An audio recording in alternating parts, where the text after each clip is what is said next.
Hey guys, just want to make a quick video on cars and car prices. There's an article that I listed down below where the largest percent of people are underwater on their car loans. Right now, almost a third of people are buying new car loans where they have negative equity in their previous car. And the average is almost $5,000 now.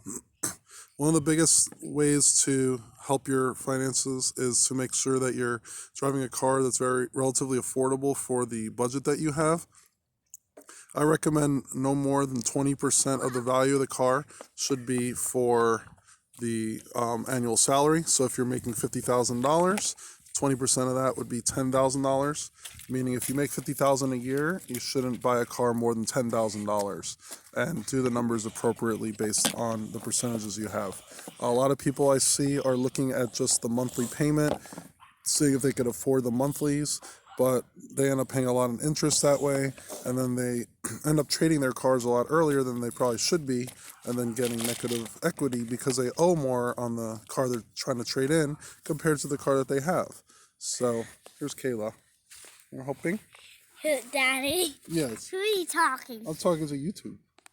Yeah, about cars. Do you like cars? I like Cheetos. Well, Cheeto Burrito, yeah. That was by Michaela. She likes her race cars, right? Do you like a pink sparkly one? Yeah, I want to have it. Ah, one day when you're older, if you make enough money, you could get a pink race car. But make sure that you could afford it, right? I want a pink race car. Okay. Pink sparkle race. One day you can, as long as you have enough money saved. Bye! Okay, baby.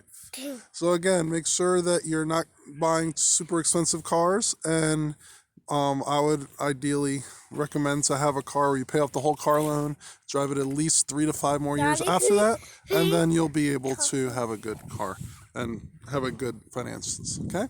Have a good one, guys.